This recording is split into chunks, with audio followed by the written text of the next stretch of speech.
ಅಲ್ಲ. ಆದರೆ ಈ ಒಂದು ವಿಷಯದಲ್ಲಿ ಯಾಕೆ ಬೇಜಾರಾಯಿತು ಅಂತಂದರೆ, ಪ್ರಮೋಷನ್ ಮಾಡಿರೋ ರೀತಿ ನೋಡಿದರೆ ಅಂದರೆ ತುಂಬ ಕಮ್ಬ್ಯಾಕ್ ಆಗಿ ಬರ್ತಾರೆ ಅನ್ನೋದೆಲ್ಲ ನೋಡ್ಬಿಟ್ಟು ಅಂತಂದರೆ ಒಂದು ಬೇರೆ ಥರ. ಇವಾಗ ಏನಾಗ್ಬಿಡುತ್ತೆ, ಈ ಫಿಲಮ್ ಬಂದು ಏನಾದರೂ ಆದರೆ ಮೂರನೇ ಅವನಿಗೆ ನಾವು ಆಹಾರ ಕೊಟ್ಟಂಗಿರುತ್ತೆ. ನೋಡೋ ಏನೇನೋ ಹೇಳ್ತಾಯಿದ್ರು ಹಂಗೆ ಹಿಂಗೆ ಅಂತ. ಆಮೇಲೆ ಜಾತಿ ವಿಷಯ ಮಾತಾಡಿದರೆ ಅದು ಒಂದು ವಿಷಯನ ಯಾರು ಮಾತಾಡಬೇಕು, ಯಾರು ತೆಗಿಬೇಕು, ಅವ್ರು ತೆಗೆದ್ರೆ ಅದು ಚಂದ ಅಂತ ಅನ್ಕೋತೀನಿ, ನಂಗೆ ಗೊತ್ತಿರೋಂಗೆ. ಆಮೇಲೆ ತುಂಬ ಬೋರಿಂಗ್ಸ್. BGMs ಎಲ್ಲ ಓಕೆ, ಕೆಲವೊಂದು ಕಡೆ ಓವರ್ ಅಂತ ಅನ್ನಿಸ್ತು. ಅದು ಬಿಟ್ಟರೆ ನಾನು ಎಲ್ಲರೂ ಗೊತ್ತಿರಂಗೆ ನಾನು ಅಪ್ಪು ಅಭಿಮಾನಿನ ನಾನು. ಯಾಕಂದರೆ ಸುಮ್ಮನೆ ಇದು ಮಾಡಿಬಿಟ್ಟು ಏನೇನೋ ಮಾಡಲಿ ಅದು ಇಷ್ಟನೇ ಇಲ್ಲ ನನಗೆ.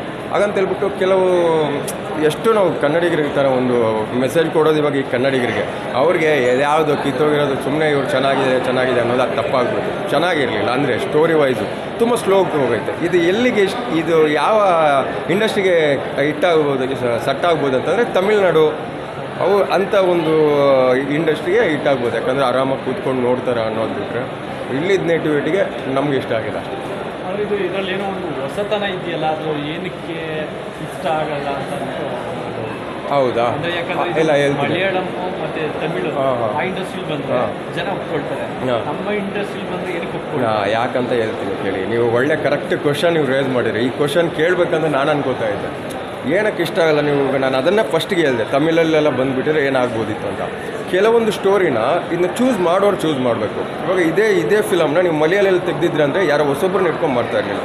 ಇಲ್ಲ ಯಾವುದೇ ಸಣ್ಣ ಪುಟ್ಟ ಆ ಥರ ಪ್ಲೇಸ್ ಒಂದು ಬೇರೆ ವ್ಯಾಲ್ಯೂಸ್ ಇದ್ದ ಪ್ಲೇಸ್ನ ಇಟ್ಕೊಂಡು ಅವ್ರ ಹತ್ರ ಇಂಥ ಕಥೆನ ಕೊಡ್ತಾಯಿದ್ರು. ಅದನ್ನ ಸ್ವಲ್ಪ ಅವಾಗ ಒಂದು ಆ ವ್ಯಾಲ್ಯೂಸ್ ಇರುತ್ತಲ್ಲ ಸ್ವಲ್ಪ ಅದಕ್ಕೊಂದು, ಯಾಕಂದರೆ ಹೇಳ್ತಾರೆ ಸ್ಟೋರಿ ಆ ಥರದ್ದು ಒಂದು ಸಮಾಜಕ್ಕೆ ಒಂದು ಬ್ರಾಹ್ಮಿನ್ಸ್ ಕುಟುಂಬದಾಗಲಿ ಇಲ್ಲ ಜಾತಿ ಬಗ್ಗೆ ಆಗಲಿ ಈ ಥರ ಒಂದು 2-3 ವಿಷಯಗಳಿದೆ. ನೀವು ಮೀನು ಮಾಂಸ ಮಾಡಿದ್ದೀನಿ, ನಮ್ಮ ಮನೆಯಲ್ಲಿ ಇಷ್ಟ, ಅದೆಲ್ಲ ಅದೊಂದು ಬೇರೆ ಒಂದು ಇದಕ್ಕೆ ಅವರ ಮನಸ್ಸಿಗೆ ಬೇಜಾರು ಮಾಡ್ದಂಗೆ ಈ ಥರ ಸ್ಟೋರಿ. ಇದೆಲ್ಲ ಸೂಕ್ಷ್ಮವಾದ ಒಂದು ವಿಚಾರಗಳು. ನಮ್ಮ ಕನ್ನಡದ ಫಿಲ್ಮ್ ಯಾವತ್ತೂ ನಾವು ವಿನ್ ಆಗಬೇಕಂತಲೇ ವಿಕ್ಟ್ರಿ ಬರಬೇಕಂದ್ರೆ ಇಷ್ಟಪಡೋದು.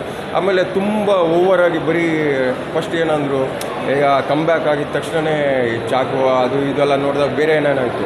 ಬಟ್ ಎಲ್ಲ ಫಿಲ್ಮಲ್ಲಿ ಇರೋ ಥರನೇ ಇದೆಯಲ್ಲ. ಇನ್ನೂ ಹೊಸ ಥರ ಅಂತಂದರೆ ಸ್ವಲ್ಪ ಮೇಕಿಂಗು ಕಂಪ್ಯೂಸ್ ಮಾಡೋಕ್ಕೆ ಹೋಗಿದ್ದಾರೆ, ತುಂಬ ಕಡೆ ಕಂಪ್ಯೂಸ್ ಮಾಡೋಕ್ಕೆ ಹೋಗಿದ್ದಾರೆ.